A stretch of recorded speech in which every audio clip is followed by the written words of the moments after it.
ভাইয়া, তুমি আর আমি একসাথে ঘুমোবো? হ্যাঁ, তুই আমার বউ আর আজ আমাদের বাসর রাত। কি মজা, কি মজা। হ্যাঁ, আজ সারা রাত আমরা খেলবো।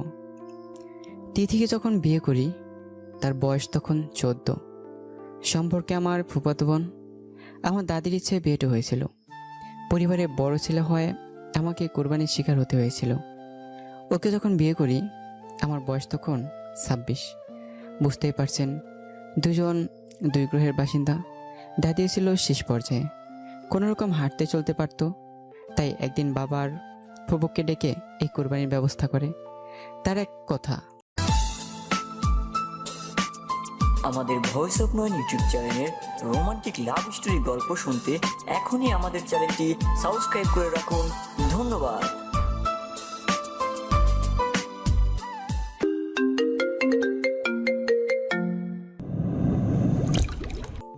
নাত বউ দেখেই যাবে আর তিথির সাথে আমার বিয়ে দেবে।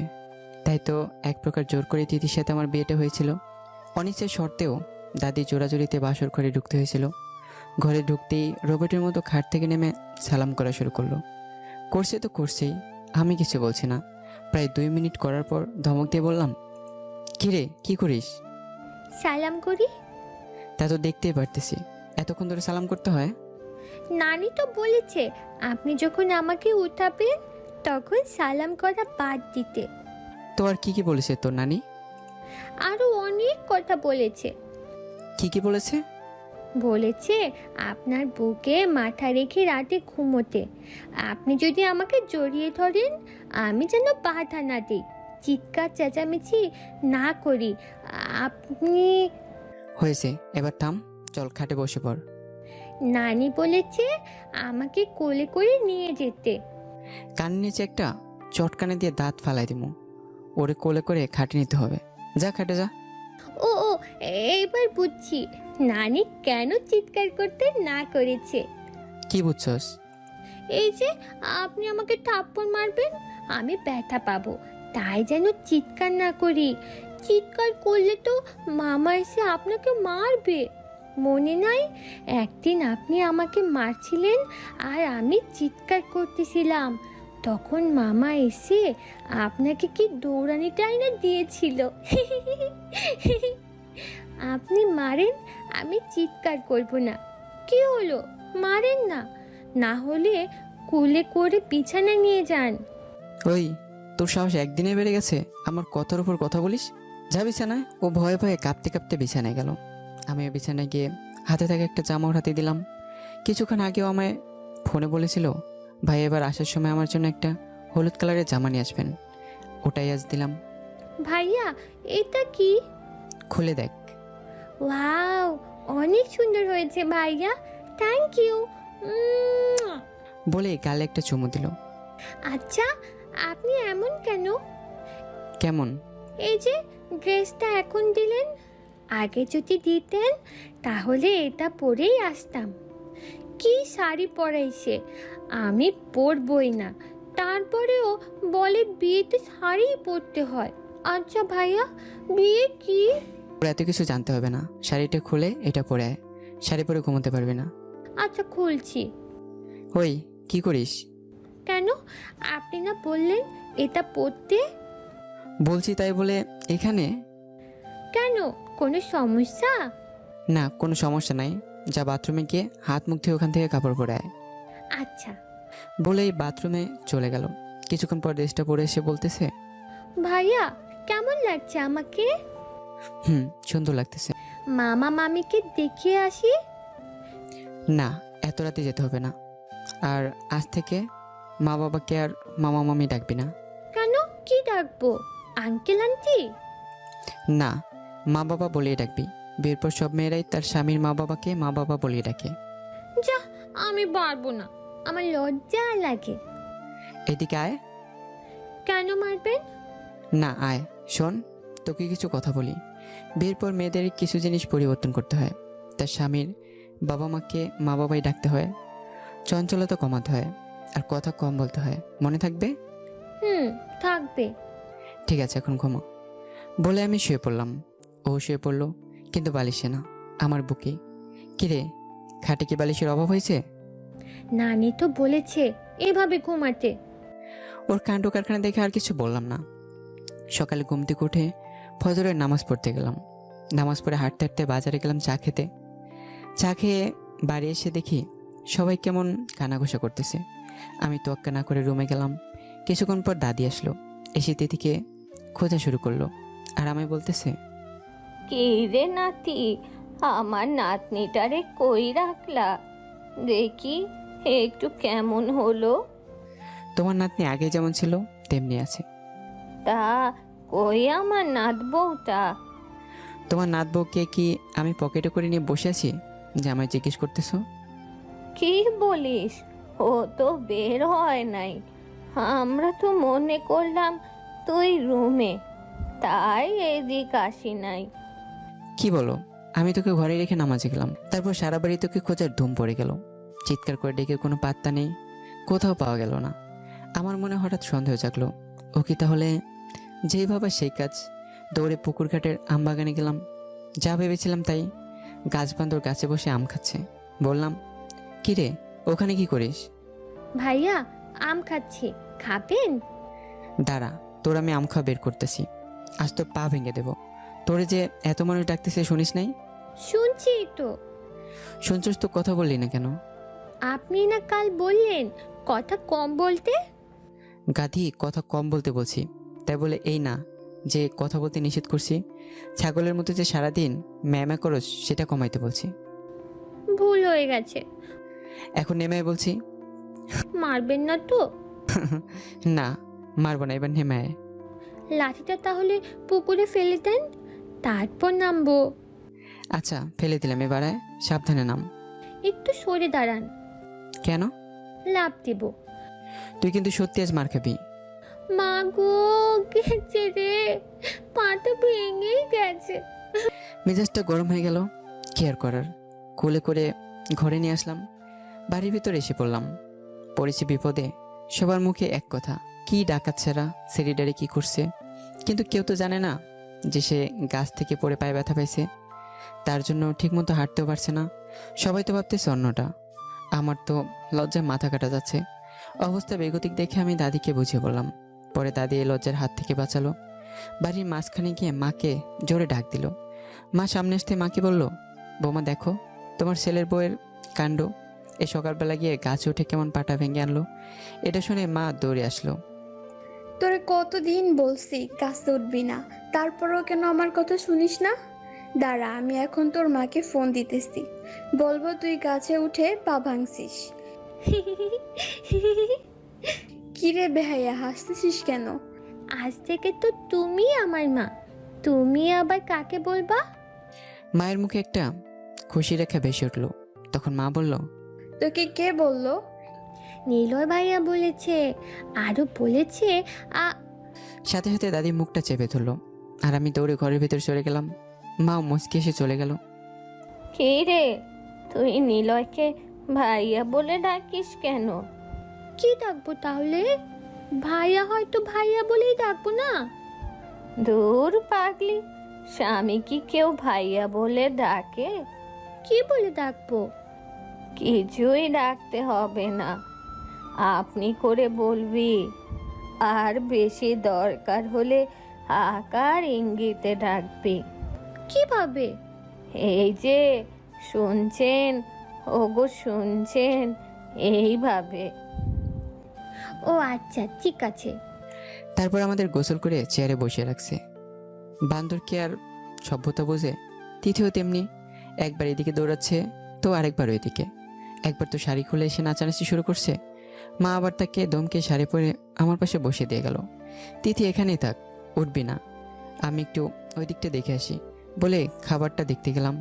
কিছু দূর যাওয়ার পরেই তিথি চিৎকার করে ডাকতেছে, ওগো শুনছেন? মাথাটা দিল গরম করে। পেছন ফিরতেই আবার বলতেছে, ওগো এদিকে একটু আসেন না। বাড়ির মধ্যে সবাই আমার আর ওর দিকে তাকাচ্ছে আর হাসছে। বলির পাঠার মতো আমি শুধু দাঁড়িয়ে আছি আর দাঁতে দাঁত কামড়াচ্ছি। এছাড়া করার কিছুই নেই, কারণ ওর চিৎকার শুনে বাবাও চলে আসছে। এখন কিছু বলতে গেলে উল্টা আমারই বিপদ। বাবাও মুচকি হাসছে। কিরে নিলয়, তিথি ডাকছে, শুনছিস না? হা করে গাধার মতো দাঁড়িয়ে আছিস কেন? এদিকে আয়। হ্যাঁ তিথি বল, ডাকতেছিস কেন, কি হয়েছে?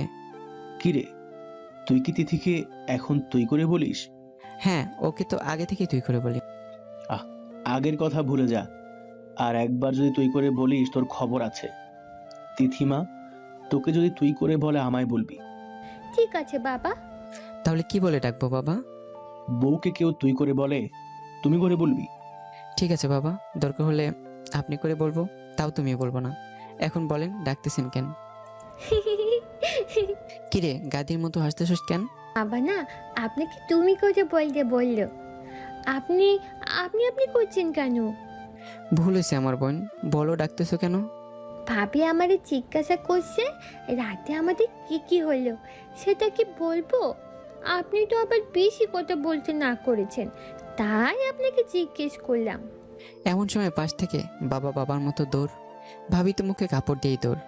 আমি তো আগে বলির পাঠা হয়েছি। তিথি ভাবিকে পিছন থেকে ডাক দিল। ভাবি কই যান? দাঁড়ান, উনি বলতে বললেই বলবো। বলেন না বলবো, ভাবি তো চলে যাচ্ছে।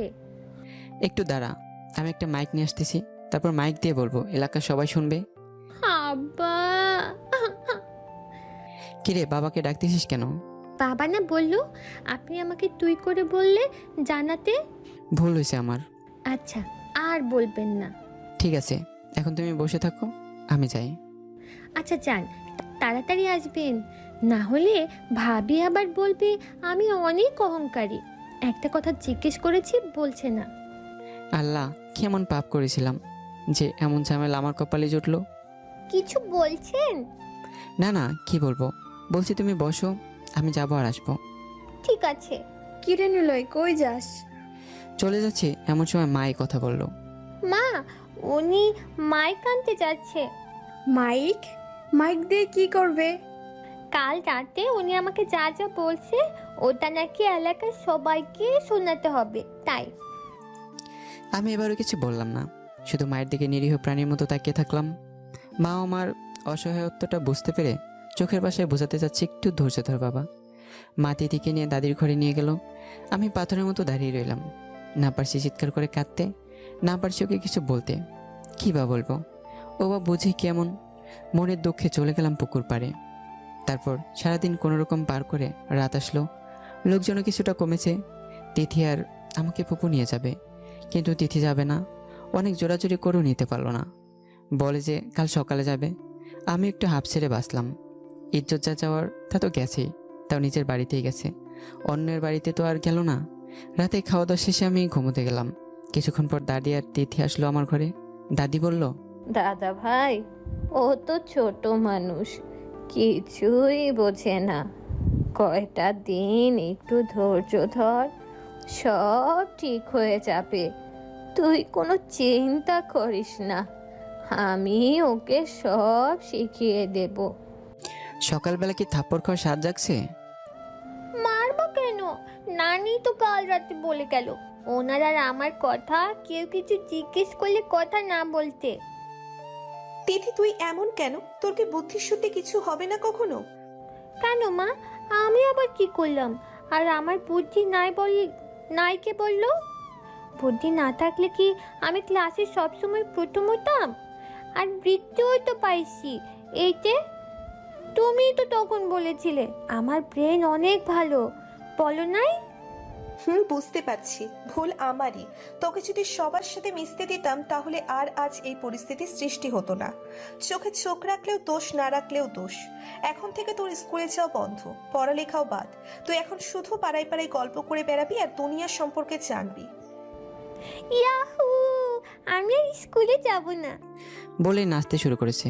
দৌড়ে এসে আমায় বলতেছে, ভাইয়া ভাইয়া, ধ্যাৎ, ওগো ওগো, শুনছেন?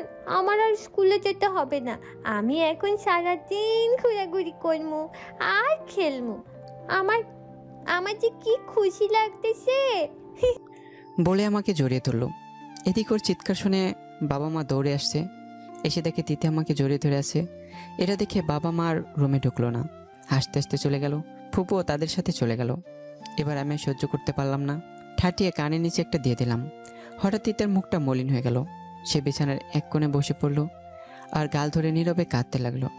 আশ্চর্যের বিষয়ে কোনো শব্দ করতেছে না, আর বাবার কাছেও কোনো নালিশ দিতেছে না। তারপরেও আমার রাগ কমল না। উঠে ফ্রেশ হয়ে বাবা মাকে বলে জোর করে চলে আসলাম আমার কর্মক্ষেত্র চট্টগ্রামে। আসার সময় দাদিকে বলে আসলাম যে তোমার নাতনিকে পারলে কিছু শিখাও, না হলে আমার দ্বারা ওকে নিয়ে চলা সম্ভব না। পৌঁছতে প্রায় 16 ঘন্টা লাগলো যানজটের কারণে। ফোনটা বন্ধ, রাত্রি তখন 3টা। ফোনটা চার্জে বসে ঘুমিয়ে পড়লাম। সকাল 8টার দিকে ফোন খোলার সাথে সাথে বাবার ফোন। নিলয়, কই তুই? বাবা, আমি তো বাসায়, অফিসে যাওয়ার জন্য রেডি হচ্ছি। যত দ্রুত সম্ভব তুই বাড়িতে আয়, তিথি হাসপাতালে। বলে বাবা ফোনটা রেখে দিল। এই কথা শুনে আমার ভয় ঢুকে গেল। যেভাবে ছিলাম সেভাবে বেরিয়ে পড়লাম চট্টগ্রাম এয়ারপোর্টে। বন্ধুকে বলে টিকিটের ব্যবস্থা করলাম। তারপর 12টার দিকে ঢাকায় পৌঁছালাম, আর ঢাকা থেকে প্রাইভেট কার করে বাড়ির দিকে রওনা দিলাম। পৌঁছতে প্রায় 5টা বেজে গেল। হাসপাতালে গিয়ে দেখি তিথি বেডে শুয়ে আছে আর স্যালাইন চলতেছে। বাবা, কি হয়েছে? হারামজাদা, তোর মতো একটা স্টুপিড ছেলের বাবা কি করে হলাম সেটাই আমি চিন্তা করতেছি। কি করে তুই ওকে মারতে পারলি? ও একটু চঞ্চল টাইপের, সেটা জানিস। আর ওর বয়সই বা কত হয়েছে? মায়ের ইচ্ছাতেই বিয়েটা হলো। কই একটু শেখানোর চেষ্টা করবি তা না, তুই ওকে মারলি। তুই জানোস তুই না খেয়ে বাড়ি থেকে বেরিয়ে গেছিস, সেজন্য ও এখনো কিছু খায় নাই। মা নাকি বলেছে স্বামীকে রেখে কখনো খেতে নেই। ওদিকে তোর ফোনটাও বন্ধ। যতক্ষণ জানতে না পারবে তুই খাস নাই কিনা, ততক্ষণ ও কিছু খাবে না। আর এভাবে থাকতে থাকতে তো রাত 9টার দিকে অজ্ঞান হয়ে যায়। যে মেয়েটা দিনে 6-7 বার খেয়েও খাওয়ার জন্য চিল্লাচিল্লি করতো, সেই মেয়েটা পরশু রাতের পর এখন পর্যন্ত কিছুই খায় নাই। পরে স্যালাইনের মাধ্যমে খাবার দেওয়া হচ্ছে, এখন পর্যন্ত কিছু খাওয়াতে পারি নাই। আর তুই ওকে? আমি আর কিছু বলতে পারলাম না। সত্যি কাজটা অন্যায় করেছি। গালে হাত দিয়ে দাঁড়িয়েছি, আর আমায় দেখে তিথি মিট মিট করে হাসছে। ওই, হাসতেছিস কেন? সরি, হাসতেছো কেন? আপনাকে বাবা মেরে গাল কেমন লাল করে দিছে। ও নিষ্পাপ হাসি দেখে আমিও হাসলাম। পাশে গিয়ে বসতেই উঠে আমার বুকে মাথা রেখে জড়িয়ে ধরলো।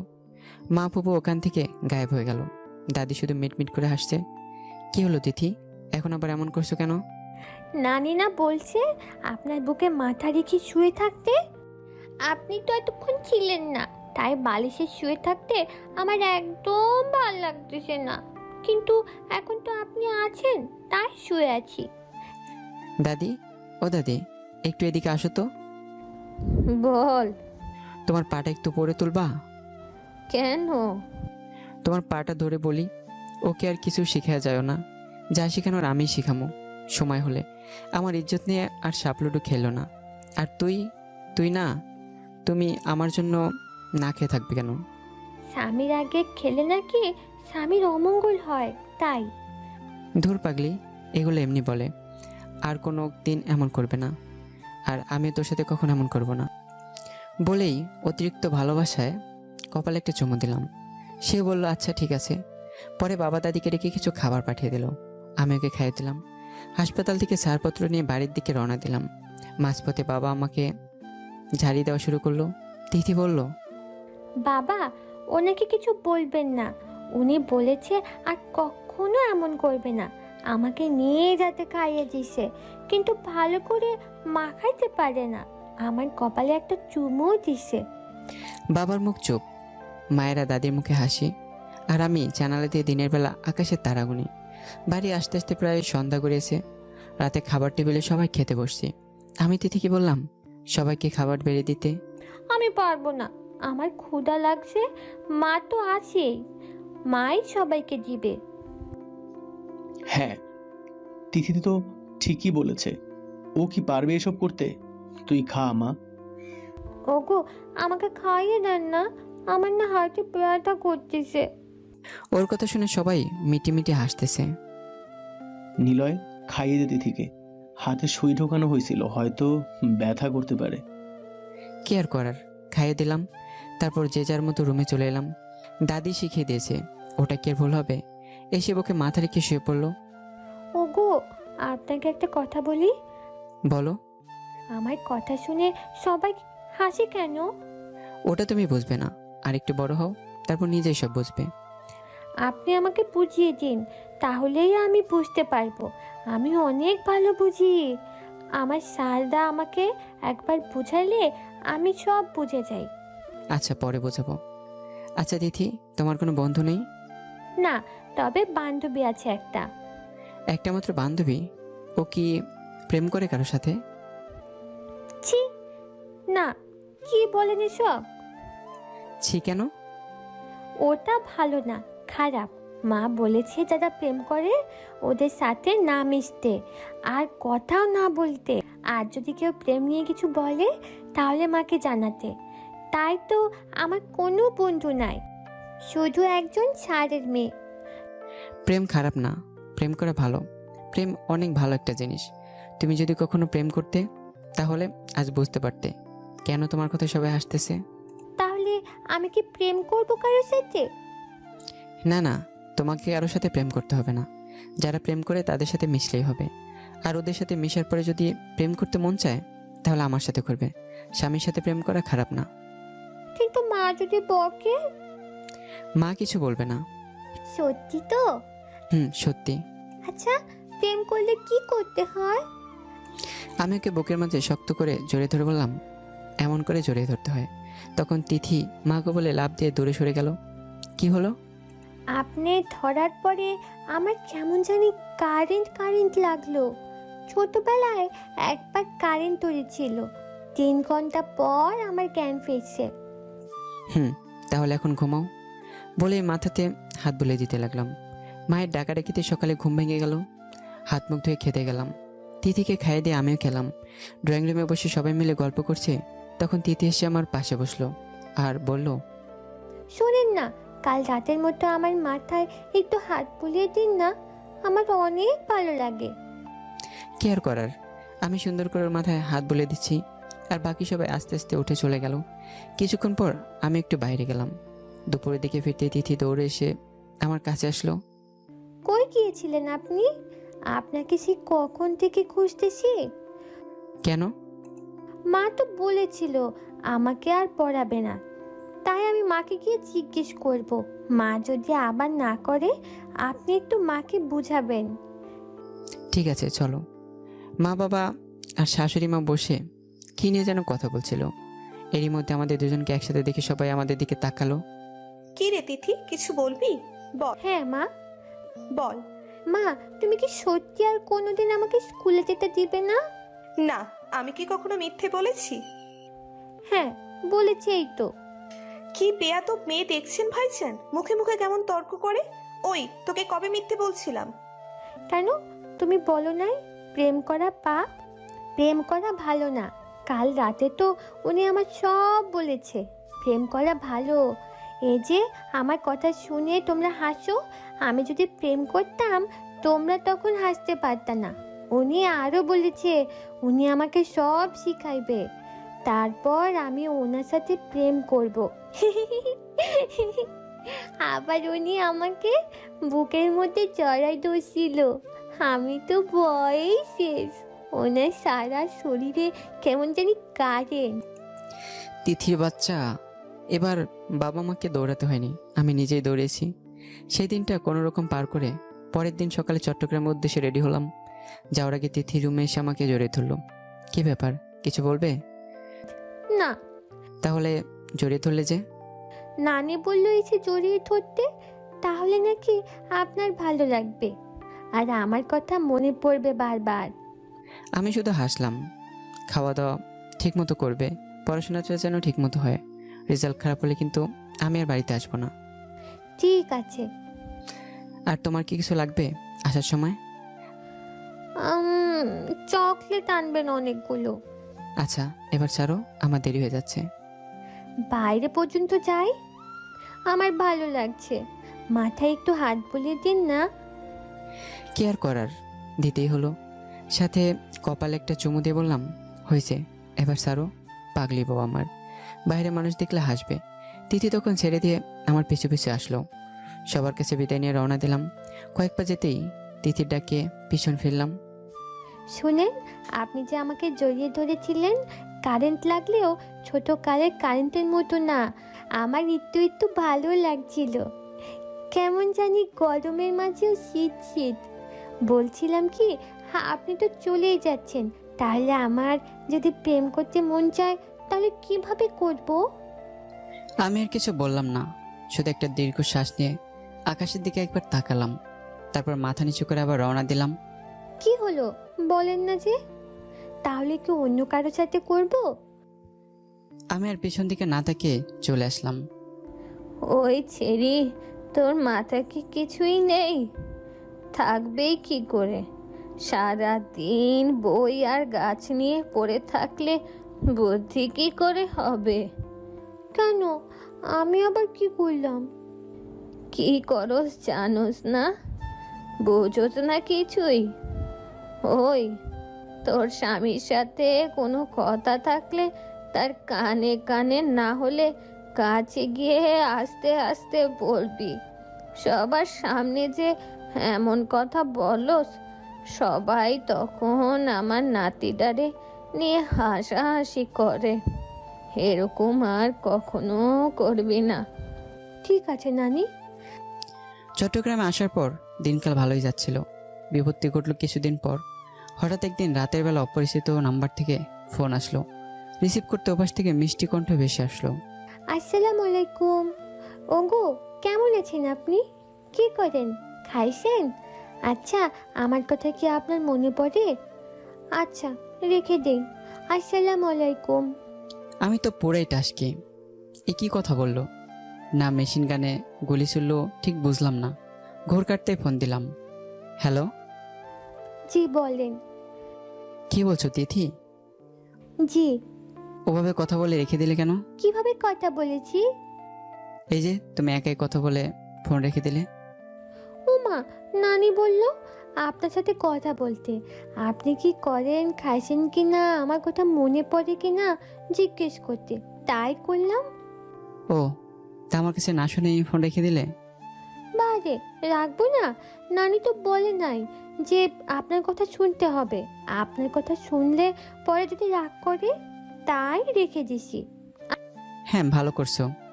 ফোন কার এটা? আমার। তোমার? তুমি ফোন কোথায় পেলে? মামা টুকু বাবা কিনে দিছে আমাকে। জানেন, এখানে না সুন্দর সুন্দর গেম আছে। আমি এখন গাছে উঠি না, সারাদিন গেম খেলি। খুব ভালো। তা শুনবেন আমি কেমন আছি, খেয়েছি কিনা, কি করি, তোমার কথা মনে পড়ে কিনা? নানি কিছু বলবেন না তো? নানির কাছে থেকে শুনে আসি। না, কিছু বলবে না? যদি বলে, কাল আমাদের স্কুলে একটা ছেলে ফোন দিছিল, ওর সাথে কথা বলতে দেখে আমাকে অনেক বকেছে। কি, কার সাথে কথা বলছো তুমি? ওর সাথে কথা বলতে গেলে কেন? বারে, আপনি না বলে গেছেন যারা প্রেম করে তাদের সাথে মিশতে, সেজন্যই তো কথা বলি। ও বলেছে আমাকে নাকি প্রেম শেখাবে। ও কেন তোমাকে প্রেম শেখাবে? তিথি আর কখনোই কোনো ছেলের সাথে কথা বলবা না। আমি বলছিলাম তোমার বান্ধবী যারা প্রেম করে তাদের সাথে মিশতে, যেন তুমি প্রেম কি জিনিস ভালোভাবে কি সেটা বুঝতে পারো। যা, আপনি কি সেটা বলেছেন? আপনি বলেছিলেন যারা প্রেম করে তাদের সাথে মিশতে। আমার কিন্তু অনেক বুদ্ধি, আপনার মতো ভুলে যাই না। আর আপনি তো যাওয়ার আগে বলে গেলেন না যে কিভাবে শিখবো, তাই ওর সাথে কথা বলেছি। আচ্ছা বলেন না, আপনি কি করেন, খাইছেন কি না, আমার কথা মনে পড়ে কি না? আচ্ছা বলবো, আগে বলো তুমি আর কোনো ছেলের সাথে কথা বলবে না, আর তুমি আমার কাছে প্রেম শিখবে। আচ্ছা ঠিক আছে, এবার বলেন। আমি ভালো আছি, আর খাওয়া দাওয়া হয়েছে। আর তোমাকে অনেক মনে পড়ছে পাগলি। যখন রাতে ঘুমাতে যাই তখন আরো বেশি মনে পড়ে। কেন? কারণ তখন তো তুমি বুকে মাথা রাখো না, তাই। ও আচ্ছা, জানেন বাবা যে মোবাইলটা দিছে সেটা অনেক ভালো, সাউন্ডটা অনেক জোরে হয়। তুমি কি করে জানলে? বারে, আমি তো লাউড স্পিকার দিয়ে কথা বলতেছি। আমাদের বিজ্ঞান স্যার বলছে মোবাইলে কথা বলার সময় অতি উচ্চমানের তরঙ্গ আমাদের কানে ক্ষতি করতে পারে, তাই আমি কানে ধরি না। কেন, বাবার সাথে কথা বলবেন? বাবা, বাবাকে কই পেলে? বাবা তো এখানেই। সাথে সাথে ফোনটা কেটে দিলাম। আল্লাহ জানে এই মেয়ে কতদিন পর্যন্ত আমার ইজ্জত নিয়ে ফুটবল খেলে। পরের দিন রাতের বেলা আবার তিথির ফোন। ভয়ে ভয়ে ফোনটা রিসিভ করলাম। ফোন ধরেই, বাবা মা তোমরা সবাই কেমন আছো? তোমাদের শরীরটা ভালো তো? বাবা মাকে কই পেলেন আপনি? কেন, বাবা মা নেই? না, আমি তো নানির ঘরে। ও, নানি কেমন আছে? হাসতেছো কেন? আমার নানিকে আপনি নানি বলেন? আপনার তো দাদি হয়, আর নানি তো আপনার কথা শুনতে পারবে না। আমি তো কানে ধরে আছি। নানি বলেছে স্বামীর সাথে কথা বলার সময় নাকি কানে ধরে কথা বলতে হয়। যাক, এতদিনে তোমার নাতি একটা কাজের মতো কাজ করেছে। শোনেন না, আপনাকে কিছু কথা বলি। হ্যাঁ বলো। আপনার জন্য না আমার অনেক অনেক করে আপনাকে না আমার খুব মনে পড়ে। সারাক্ষণ মনটা চায় আপনার পাশে থাকে, আপনার বুকে মাথা রেখে ঘুমাই। আপনি যখন অনেক চিন্তায় থাকেন, আপনার কপালে চুমু দিয়ে সব চিন্তা দূর করে দেই। আমার কোলে মাথা রেখে আপনাকে ঘুম পাড়াই। তিথি সত্যি? দাঁড়ান না, শেষ হয় নাই তো। সব সময় আপনার হাতটা ধরে থাকে, আপনাকে আমার আঁচল দিয়ে বাইধা রাখে, আপনার সাথে একতলায় খাই। আপনার তিথি সত্যি তোমার এমন মনে হয়? ইস, আপনি এমন কেন? দিলেন তো সব ভুলিয়ে। নানি তারপরে যেন কি বলতে বলেছিলে, উনি তো সব ভুলিয়ে দিল। তিথি ফোনটা রাখো, অনেক রাত হয়েছে, এখন ঘুমাও। মুডটাই নষ্ট করে দিল। আচ্ছা, পরে মনে হলে আবার ফোন দিব তাহলে। আর কোনো কথা না বলে ফোনটা রেখে দিলাম। রাত 3টা, আবার তিথির ফোন। রিসিভ করতেই ঘুম গলায় বলতেছে, ওগো শুনেন না, আমার না এখন মনে পড়ছে, বলি। মেজাজটা 420 করে দিল। দিলাম এক ধমক, ঘুমা ফাজিল মেয়ে, এই রাত্রিবেলা ফাজলামি করতেছোস, তারপরে দাঁত ফালাই দিব। বলে ফোনটা রেখে দিলাম। কিছুক্ষণ পরে বাবার ফোন। আসসালামু আলাইকুম বাবা। হারামজাদা থাপড়ায় দাঁত ফালাই দিব। তুই তিথিরে কি বলছস? মেয়েটা এত রাতে কাঁদতেছে কেন? তোমায় কে বললো কাঁদতেছে? বলতে হবে কেন? তিথি তো কাঁদতে কাঁদতে আমায় ডাকতেছিল। ও নাকি তোকে কি বলতে চাইছিল। তুই ওর সাথে খারাপ ব্যবহার করলি কেন? বাবা, ওর বকর বকর শুনে কি করবো বলো? সকালে একটা মিটিং আছে, আর এত রাতে ফোন দিছে, তাই রাগ করে বকছি। তোর মিটিং এর গুল্লি মারি। তিথিমা নে, তুই আমার সামনে বল। আর সাউন্ড বাড়িয়ে দিলাম। একটা গালাগালি যদি করছোস তোর চট্টগ্রামে গিয়েই জুতা দিয়ে বাইরাম। বল মা, বল। আল্লাহ ইজ্জত বাঁচাও। আপনাকে ছাড়া আমি থাকতে পারবো না। আমি আপনাকে অনেক ভালোবাসি। রাখি, হ্যাঁ, আল্লাহ হাফেজ। বাবা, বাবা, বাবা আপনি কি আছেন? আমি সুন্দর করে ঘুমিয়ে পড়লাম। পরের দিন সারাদিন অফিস থেকে এসে খাওয়া দাওয়া করে ঘুমোতে যাব, তখনই তিথির ফোন। হ্যালো জান। তিথি, এগুলো কি? আমার এক বান্ধবী বলেছে এমন করলে নাকি আপনি খুশি হবেন। আপনি খুশি হন নাই? আল্লাহ তুমি আমার ধৈর্য দাও, নয়তো এই মেয়ের একটু আমায় বোঝার মতো বুদ্ধি দাও। কি হলো, আপনার কি ভালো লাগছে না? হ্যাঁ, ভালো লাগছে না, খুব ভালো লাগছে। এখন বাদ দাও, আমাকে আরো খুশি করতে হবে না। আমি এমনিতেই তোমার উপর অনেক খুশি। আচ্ছা ঠিক আছে, তাহলে রেখে দেই। বলে ফোনটা রেখে দিল। এভাবে দিন যাচ্ছিল। দেখতে দেখতে রোজা এসে গেল। আমার এক অফিস কলিগের মাধ্যমে অফিসে ছড়িয়ে গেল আমি বিয়ে করেছি। তাই আর কি করার, সবাইকে নিয়ে ইফতার পার্টির আয়োজন করলাম। আর সিদ্ধান্ত হলো ঈদের পর দিন সবাই আমার বউ দেখতে আমার গ্রামের বাড়ি জামালপুরে যাবে। ঈদের ছুটিও পড়েছে অনেক, 10 দিন। নতুন বিবাহিত দেখে অফিস থেকে আমাকে অফিস ছুটির 2 দিন আগে ছুটিয়ে দিল। তাই বাড়িতে না জানিয়ে রওনা দিলাম। মাঝপথে বাড়িতে ফোন দিলাম। মা বলল তিথি তাদের বাড়িতে গেছে। তাই আল্লাহর কাছে হাজার শুকরিয়া জানিয়ে মাকে বললাম আমি আসতেছি। যেতে যেতে রাত 8টার মতো বাজলো। আমি বাবা মায়ের রুমে ঢুকে সালাম জানিয়ে আবার রুমে ঢুকতেই চিৎকার দিয়ে উঠলাম। মা বাবা দুজনেই আসলো। কি হয়েছে নিলয়? এটা কি? এবার দেখ, চিনতে পারবি। কিন্তু মা তো বলল। হ্যাঁ রে বাবা, বলেছিলাম তুই আসবি, এটা তোর ফুপুকে জানাইছিলাম। তিথি কিভাবে যেন শুনে চলে আসছে। একটা পাগলিকে ছেলের বউ পাইছি আমি। পিছে পিছে দাদি চলে আসছে, আর এসেই নাতনি, আমার স্বামী পাগল। স্বামী আসতেছে শুনেই চলে আসছে কতদিন পর। বাড়ি গেল, কিন্তু একটা দিনও থাকলো না, চলে আসলো স্বামীর টানে। আপনি এমন কেন? কেমন? আমাকে না জানিয়ে চলে আসলেন। আমায় তো একবার বললেই পারতেন। আপনি জানেন কত দিন থেকে আপনার জন্য অপেক্ষা করতেছি। মা কথা বলার সময় শুনছিলাম, না হলে তো জানতেই পারতাম না। আমি শুনেই এসে পড়ছি। আল্লাহ, তোমার কাছে হাজার শুক্রিয়া, তুমি আমার কথা শুনছো। বাবা মা চলে গেল, দাদি হাসতেছে। কেন আসলে? আসবো না? আপনি বাড়িতে আসছেন এতদিন পরে। আমি যদি না থাকি তাহলে চকলেটগুলো কাকে দিবেন? নষ্ট হয়ে যাবে না?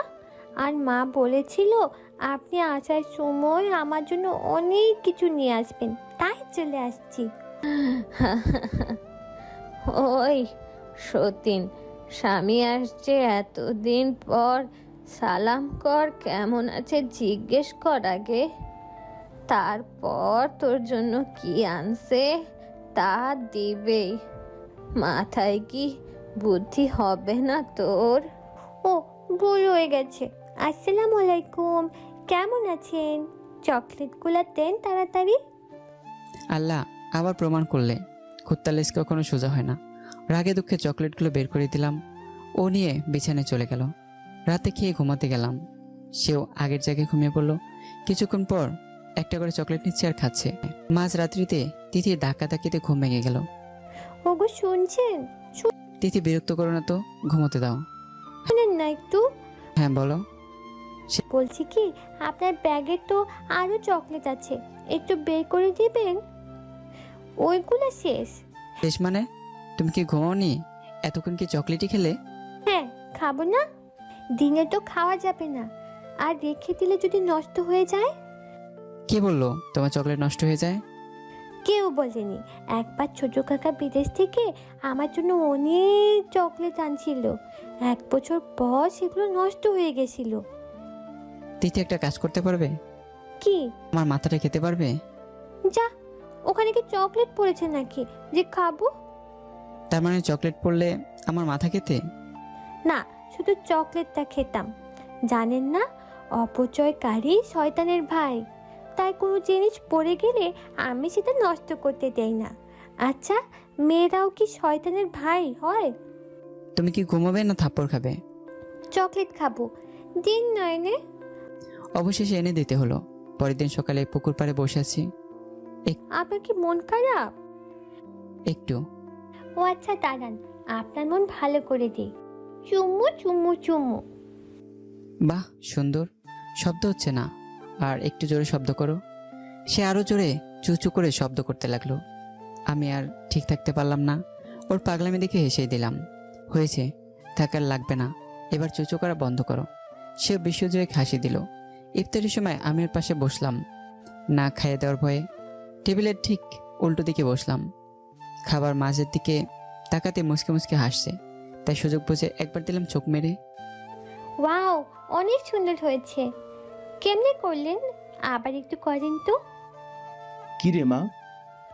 বাবা বাবা, উনি না খুব সুন্দর করে চোখ কেমন জানি বন্ধ করেছে, এই যে এইরকম ভাবে। দু চোখ বন্ধ করে বাবাকে দেখাচ্ছে। না, হয় নাই, আমি পারি না। উনি একটা দিয়ে করছে, একটু একটু দেখান না, বাবাও দেখুক। আমি আর কারো দিকে না থেকে মাথা নিচু করে খেতে লাগলাম। তার পরের দিন থেকেই ইফতার আমার ঘরে ফাটিয়ে দিয়েছে মা। দেখতে দেখতে ঈদ এসে গেল। ঈদের পরের দিন আমার অফিসের কলিগরা আসলো। তিথি হলুদ রঙের একটা শাড়ি পরেছে, দেখতে অনেকটা পুতুলের মতো লাগছে। সবার সামনে ওকে নিয়ে গেলাম পরিচয় করে দিতে, কিন্তু পুরোটা সময় শুধুমাত্র এক ভাবি ছাড়া আর কারোর সাথে কোনো ধরনের কথাই বললো না। রাগে আমার মাথা দিয়ে আগুন বের হচ্ছে। শুধু তাই, ওরা চলে যাওয়ার পরেই ঠাস করে একটা চড় মারলাম। দিন দিন কি বেয়াদব হয়ে যাচ্ছ? ওরা এত কিছু জিজ্ঞেস করলো আর তুমি কিছু বললে না কেন? আপনি না বলেছেন কোন কোনো ছেলের সাথে যেন কথা না বলি, তাই বলিনি। নিজের মাঝে কিছুটা অনুতপ্ত বোধ কাজ করলো। তাই এই মেয়েকে দিয়ে আমি কি করে সংসার করব? এর বুদ্ধি বলে কিছুই নেই। মন খারাপ করে শুয়ে আছি বিছানায়। তিথি এসে আমার বুকে শুয়ে পড়লো। আমি তাকে তুলে দিলাম, বললাম আর যেন কখনো এইভাবে না ঘুমায়। সে রাগ করে চলে গেল। কিছুক্ষণ পর বাবাকে ডেকে নিয়ে এসে বিচার দিচ্ছে। বাবা, বাবা, উনি আমাকে ঘুমাতে দিচ্ছে না। কিরে নিলয়, ঘুমাতে দিচ্ছিস না কেন? বাবা, আমি ওকে কখন ঘুমাতে দিলাম না? ঘুমাক না, আমি কি নিষেধ করেছি? না বাবা, আমি ওনার বুকে ঘুমাবো। উনি আমাকে বারবার তুলে দিচ্ছে। বাবা একটু সংকোচে পড়ে গেলেন, আর তারপর বললেন, ওকে ঘুমাতে দে, আমরা গেলাম। বাবা যাবেন না, আমি আগে শুয়ে পড়ি, তারপর যাবেন, না হলে আবার তুলে দিবে। তিথি এসে শুয়ে পড়লো। তারপর বাবা দরজা আটকে চলে গেল। আচ্ছা, আপনি সবসময় মন খারাপ করে থাকেন কেন? আপনার কি কিছু হয়েছে? না, কিছু হয়নি। কিছুটা তো হয়েছে, না হলে সবসময় এমন থাকেন কেন? কি করবো বলো, আমার যৌবন শেষ হয়ে যাচ্ছে, আর তুমি তো সেটা বুঝতেই পারছো না। মুখ ফসকে কথাটা বলে দিলাম। ও ও, ডাক্তার দেখান নাই? দেখাইছি, বলছে ভালো হয়ে যাবে। তুমি এখন ঘুমাও, আর কথা বলো না। পরের দিন সকালে সবাই খেতে বসছি। মন খারাপ দেখে বাবা জিজ্ঞেস করলো, নিলয়, কিছু হয়েছে তোর? কয়দিন থেকে দেখতেছি মন খারাপ। না বাবা, কিছু হয়নি। না বাবা, হয়েছিল, ডাক্তার দেখিয়েছিল, এখন ভালো হয়ে যাচ্ছে। এই ছেলেটাকে নিয়ে আর পারি না। ছোট থেকে একটা সমস্যা, অসুখ হলে কাউকে বলবে না। কি হয়েছিল রে নিলয়? বাবা, ওনার না। তিথি একদম চুপ, কোনো কথা বলবে না। এই বলবে না কেন? তোর কি অসুখ সেটা জানতে হবে না? পরে যদি বড় সমস্যা হয়ে যায়। বল মা, কি হয়েছিল নিলয়ের? আর তুই কেমনে জানলি? কাল রাতে যখন আপনারা এসে পড়লেন, তখন বলেছে ওনার নাকি যৌবন শেষ হয়ে যাচ্ছে, আর আমি সেটা বুঝতে পারছি না বলে ওনার মন খারাপ। এখন নাকি ভালো হয়ে যাচ্ছে। আমি এক দৌড়ে ঘরের ভিতর। পরে 2 দিন আর মা কেউ আমার রুমে আসেনি, আমিও না। এদিকে তিথিরও স্কুল করেছে পরীক্ষার জন্য, তাই দিনে একটু শান্তিতে থাকতে পারি। একদিন বিকেলবেলা এক কাকা এসেছে তার ছেলেকে নিয়ে চাকরির বিষয়ে কথা বলার জন্য। বাবা মা আর আমি বিষয়ে কথা বলছি, এরই মাঝে তিথির আগমন। ওগো, একটু এদিকে আসেন না। আসতেছে একটু পরে। না, এখনই আসেন, শুধু একটা চুমু খাবে, তারপর চলে যাবেন। আমার ফ্রেন্ডটা না আজ এটা শিখিয়ে দিয়েছে, বলেছে কারোর সামনে যাতে না খায়, চুমু খেলে নাকি আপনি আমাকে অনেক ভালোবাসবেন।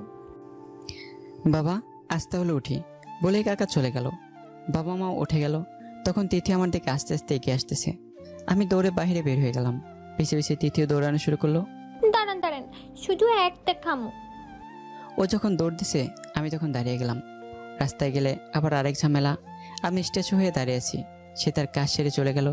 ছুটি শেষে আবার চলে গেলাম ব্যস্ততম সম্মানযুক্ত পরিবেশে। বেশ কিছুদিন পর রাত 2টার দিকে তিথির ফোন রিসিভ করতেই হ্যালো নানি। সাথে সাথে ফোনটা কেটে দিয়ে বন্ধ করে দিলাম। বিয়ের প্রায় 1 বছর হচ্ছে, এখনও তার নানি কি বলল তা নিয়ে আমার সাথে কথা বলতে হবে। মনটা খারাপ করে ঘুমিয়ে পড়লাম। পরের দিন সকালে ফোন খুলতেই তিথির ফোন থেকে মেসেজ। নানি, নানি আর নেই, যত দ্রুত পারেন আপনি বাড়ি আসেন। আমি প্রায় পাগল হয়ে গেলাম। তাহলে তিথি রাতে নিজেকে ক্ষমা করতে পারছি না। আমার হাত থেকে মোবাইলটা পড়ে গেল। কিভাবে বাড়ি পৌঁছালাম আমার ঠিক খেয়াল নেই। পরে জানতে পারলাম আমার ফ্ল্যাটের সাদেব ভাই আমাকে নিয়ে এসেছে। আমি যাওয়ার পর দাদির দাফন সম্পন্ন করা হয়। এর মাঝে তিথি আমার সাথে কোনো কথাই বলেনি। মাটি দেওয়া শেষে সবাই বাড়ি আসলাম, কিন্তু তিথিকে কোথাও দেখতে পেলাম না। পরে দাদির কবরে গিয়ে দেখি দাদির পায়ের দিকে তিথি বসে কাঁদছে। তিথি, চলো বাড়ি যাবে। তিথি আমাকে জড়িয়ে ধরে চিৎকার করে কেঁদে কেঁদে উঠল। কোনোভাবেই তাকে সেখান থেকে সরাতে পারলাম না। পরে বাবা মা এসে তাকে অনেক বুঝিয়ে তাকে বাড়ি নিয়ে গেল। দাদির জন্য আমার অনেক খারাপ লাগতেছে, কিন্তু তিথির জন্য তা প্রকাশ করতে পারছি না, তাহলে তো আরও পাগলামি করবে। রাতে খাওয়া দাওয়া করে সবাই ঘুমিয়ে পড়লাম। তিথি আমার বুকে শুয়েই আবার কান্না শুরু করে দিল। আমি ওকে অনেক বুঝিয়ে ঘুম পাড়িয়ে দিলাম। মাঝরাতে হঠাৎ কান্না শব্দে ঘুম ভেঙে গেল। উঠে দেখি তিথি পাশে নেই। দৌড়ে দাদির কবরের পাশে গেলাম। গিয়ে দেখি তিথি একটা লাইট নিয়ে দাদির কবরের পাশে বসে বসে কাঁদছে। তিথি, তুমি এত রাতে এখানে কেন এসেছো? নানি তো অন্ধকারে ভয় পায়। নানি তো বাড়ি ছাড়া কখনো কোথাও থাকেনি। নানি এখানে কিভাবে থাকবে? আমি আর কান্না ধরে রাখতে পারলাম না। তিথি, তুমি আর পাগলামি করো না। তুমি এমন করলে দাদি কষ্ট পাবে। বাবা মাও কান্নার আওয়াজ পেয়ে চলে আসছে। পরে তাকে আবার বাড়িতে নিয়ে গেলাম। তিথির এমন অবস্থা দেখে ওকে বাবা মা আর ফুপু মানে আমার শাশুড়িও তাকে বাড়িতে রাখতে চাচ্ছে না। তাই আর আমার মনে হলো বাড়ি থাকলে ও আরও ভেঙে পড়বে। তাই তার স্কুল থেকে টিসি নিয়ে তাকে চট্টগ্রাম নিয়ে আসলাম। অফিস থেকে কিছুদিন ছুটি নিয়ে তাকে নিয়ে চট্টগ্রামে ঘোরাঘুরি করলাম। পাহাড় সমুদ্র ঘুরে সে কিছুটা পরিবর্তন হলো। তারপর বাংলাদেশের মহিলা সমিতি বালিকা স্কুল অ্যান্ড কলেজে আমাদের এমডি স্যারের মেয়ের সাথে ভর্তি করে দিলাম। সাফেদ ভাইয়ের সাথে একই ফ্ল্যাটে থাকতে লাগলাম। সাফেদ ভাইয়ের বউ একজন গৃহিণী, তাদের 6 বছরের একটা মেয়েও আছে। কিছুদিনের মধ্যেই তিথির সাথে ভালো ভাব জমে গেল।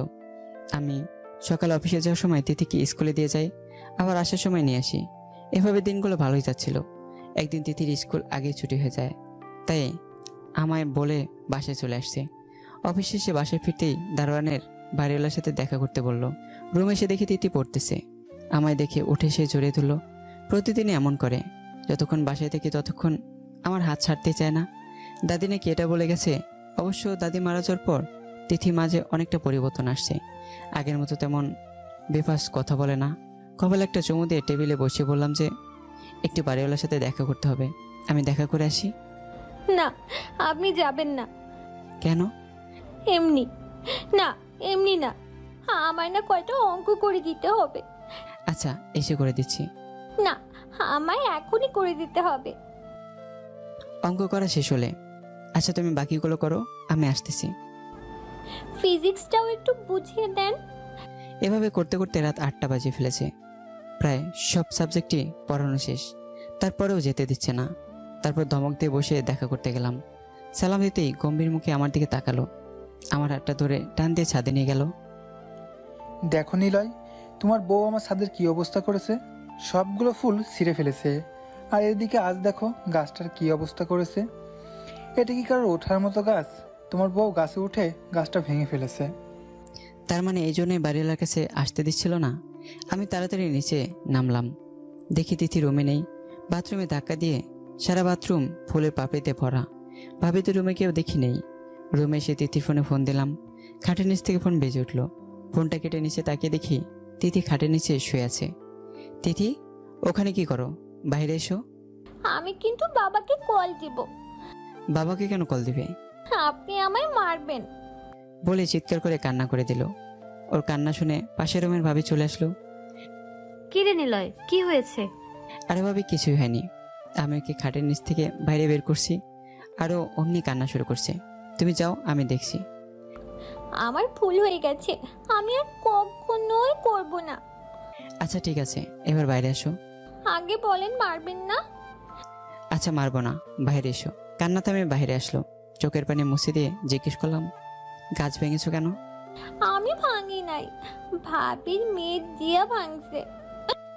মিথ্যে কথা বলবো না তিথি, সত্য বলো।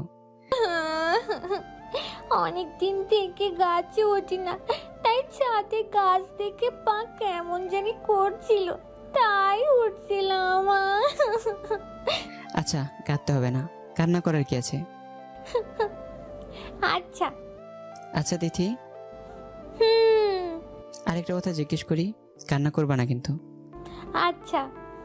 আচ্ছা, ফুল কেন ছেড়েছো? ও ও ও, আমি না টিভিতে দেখছি সাবান দিয়ে গোসল করার সময় পানিতে ফুল দিতে হয়, তাহলে সুন্দর হওয়া যায়, তাই ফুল ছিঁড়ছি। তাই বলে সব ফুল কেন? বারে, আপনি দেখেন নাই ওদের গোসলখানা ভর্তি থাকে, তাই তো সব ফুল ছিঁড়ছি। এবার আর না হেসে পারলাম না। আমার হাসি দেখে ও হাসতেছে।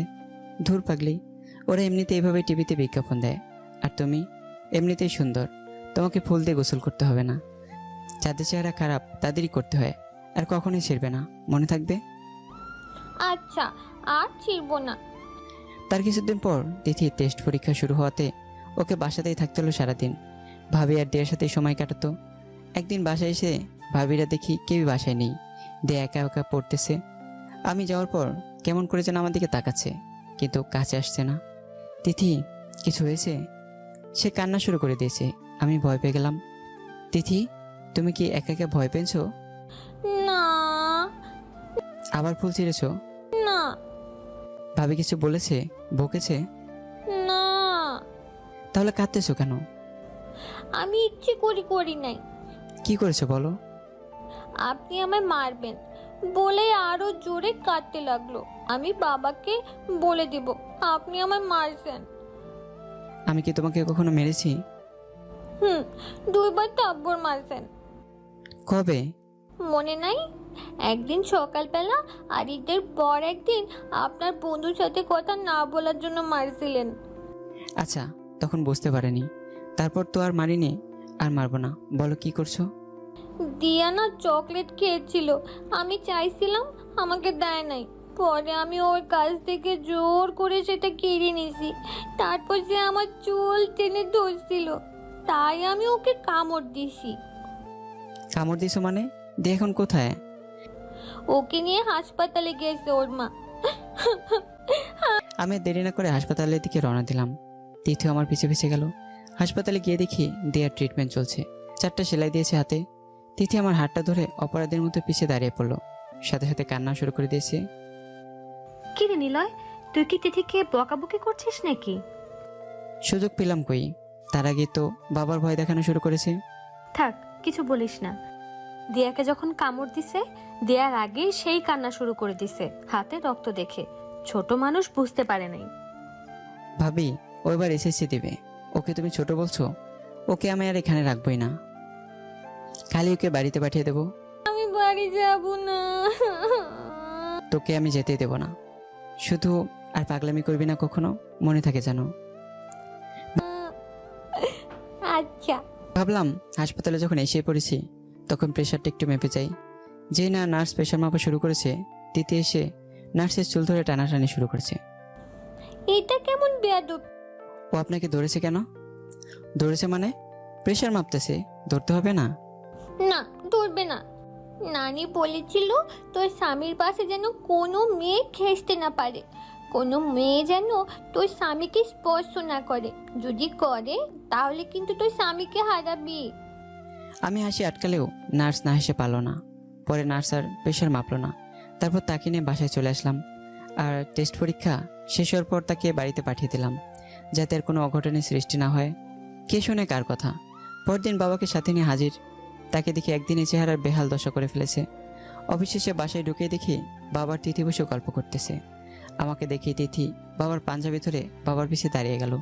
অনেক কেঁদেছে মনে হয়। দেখেই মনে হলো, বাবা কখন এসেছো, কেমন আছো?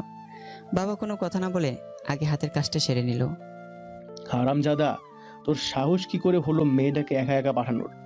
রাস্তা যদি কিছু একটা হয়ে যেত? বাবা জানো কি করেছে? চুপ, কোনো কিছুই আমি জানতে চাই না। একটা কথা বলবি, একটা চর খাবি। যত কথা তত চর। তিথি খিলখিল করে হেসে উঠল। আমি ওর দিকে তাকাতে বাবার পিছে লুকিয়ে পড়ল। বিপত্তি আরো ভালো কিছুদিন পর। তিথির যখন এসএসসি পরীক্ষা শুরু, তার এক কথা, ও পড়ার সময় আমাকে খাটে হেলান দিয়ে বসে থাকতে হবে। ও আমার বুকে মাথা রেখে পড়বে, আর আমাকে ওর মাথায় হাত বুলিয়ে দিতে হবে, তা না হলে সে পড়বে না। দীর্ঘ 1.5 মাস আমি ঠিকমতো ঘুমোতে পারিনি। ও রাত 2 থেকে 3টা পর্যন্ত পড়তো, আবার 6টা থেকে 6টা 30-এ উঠতো। পরীক্ষার সময় মেয়েটা চোখে ঘুমই থাকে না। যে করেই হোক তাকে প্রথম হতে হবে, তা না হলে তার মাথা ঠিক থাকে না। ক্লাস 7 অসুস্থতার জন্য দ্বিতীয় হয়েছিল। পরে যে প্রথম হয়েছিল, তার বাবা মা এসে রিকোয়েস্ট করে তিথিকে প্রথম করে দিছে, কারণ তাদের ছেলেকে খামচিয়ে কামড়িয়ে শেষ করে দিছিল। আরও পড়ার সময় কেউ ডিস্টার্ব করলেও তার অবস্থা অনেকটা খারাপ করে দেয়। তাই কিছু বলার সাহসও হয়নি। পরীক্ষা শেষে আবদার করলো আমার সাথে ঘুরবে। ছুটি নেই বললে স্যারের মেয়েকে বলে ছুটির ব্যবস্থা করলো। একদিন তাকে নিয়ে পার্কে গেলাম ঘুরতে। এই দেখেন দেখেন, মেয়েটা মনে হয় পানিতে পড়েছিল। চলেন চলেন, দেখে আসি। তিথি, দেখতে হবে না সব, চলো এখান থেকে, বাসায় যাব। আসলে তারা করছিল। আরে আপনি এমন কেন? দেখছেন না ছেলেটা একা? আমরা গিয়ে সাহায্য করি হাসপাতালে নেওয়ার জন্য। তিথি, হাসপাতালে নিতে হবে না, মেয়েটা দেখো নড়তেছে, তার মানে সে বেঁচে আছে, আমাদের যেতে হবে না। এই বলে তাড়াতাড়ি ওখান থেকে চলে আসলাম। দেখতে দেখতে তিথির রেজাল্ট হয়ে গেল। অনেক ভালো রেজাল্ট করেছে, আমাদের বক্সিগঞ্জ উপজেলার প্রথম। সেদিন যে তিথি কি পরিমাণ খুশি হয়েছিল তা বলে বোঝাতে পারবো না। প্রায় ঘন্টাখানেক লাফিয়েছে, আর কিছুক্ষণ পর পর আমায় সে জড়িয়ে ধরেছে। অথচ এই মেয়েটার রেজাল্টের আগের দিন রাতে সারা রাত ঘুমাতে পারেনি, সাথে আমাকেও ঘুমোতে দেয়নি।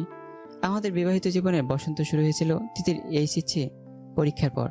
ততদিনে সাফেদ ভাইরা ঢাকার দিকে চলে গেছে, তাই পুরো ফ্ল্যাটে আমরাই ছিলাম। মনে পড়ে আমাদের বিয়ের 4র্থ বার্ষিকীতে ফিরতে একটু রাত হয়। অনেকক্ষণ কলিং বেল চাপার পরও দরজা খুলছিল না।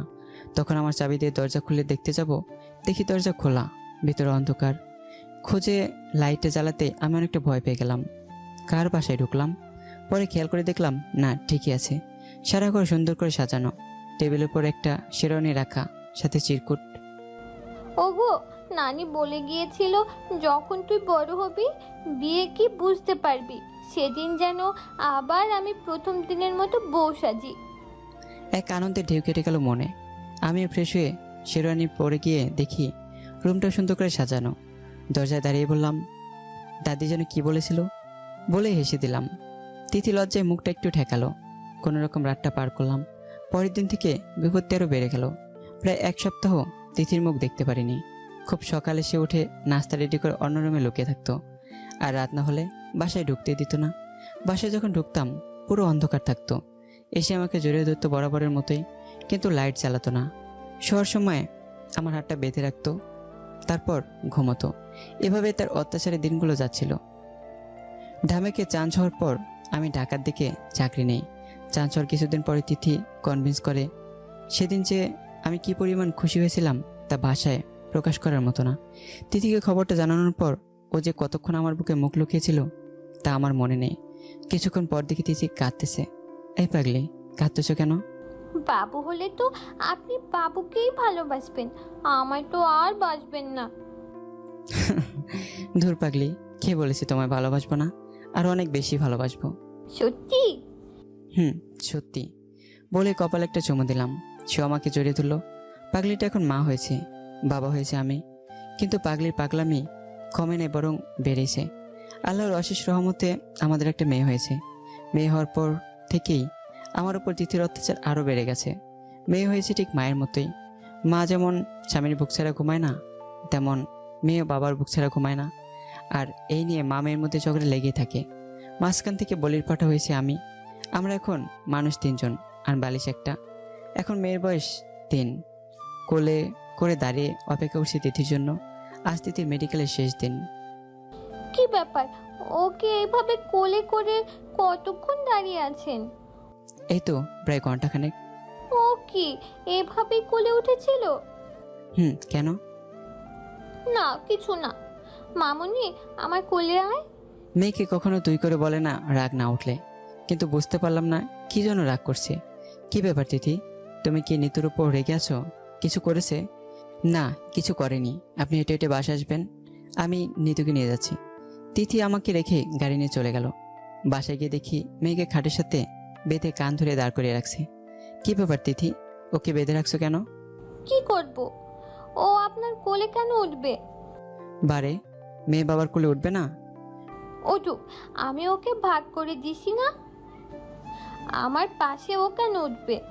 ও তো তোমার পাশে যেতে চায়নি, আমি নিয়েছি। নিতু সত্যি? মেয়ে হ্যাঁ সূচক মাথা নাড়ল। আচ্ছা ঠিক আছে, কান ছাড়ো। তুমি 1 ঘন্টা কোলে উঠেছিলে না আমার পাশে, তাহলে আমিও 1 ঘন্টা থাকবো কোলে উঠে তোমার পাশে। তাহলে শোধবোধ হয়ে যাবে। আর 1 ঘন্টা যে আমার পাশে ক্ষয় করেছো, সেজন্য আরও 1 ঘন্টা আমার পাশে কোলে উঠে বসে থাকবো। কিন্তু মেয়েও 2 বার কোলে উঠতে দিতে রাজি না। এই নিয়ে চলছে মা মেয়ের ঝগড়া। আমি বসে বসে দেখছি। তাদের ঝগড়া থামলে কোলে করে বসে থাকতে হবে, কারণ আমার তো আমি নেই। আমি এখন মা আর মেয়ের সম্পত্তি। তারা যেমনি ব্যবহার করে, অবশেষে তারা চুক্তিপত্র করে ঝগড়া থামিয়েছে। প্রথম 1 ঘন্টা মেয়ের মা থাকবে ডান পাশের কোলে, পরে দুজনই যার যার পাশে আরও 1 ঘন্টা করে কোলে থাকবে, যাতে 2 জন একই ক্ষয়রোধ হয়ে যায়। বউকে কোলে নিয়ে আছি, মেয়ে স্টপওয়াচ ধরে আছে। তিথি বিজয়ের হাসি আসতেছে, মেয়ে আগুনের মতো জ্বলছে, আর আমি মাইনকা চেপে পইরা দাদিরে উদ্ধার করতেছি। হয়তোবা বাকিটা জীবন কাটবে এমন অবুঝ বইয়ের জ্বালায়।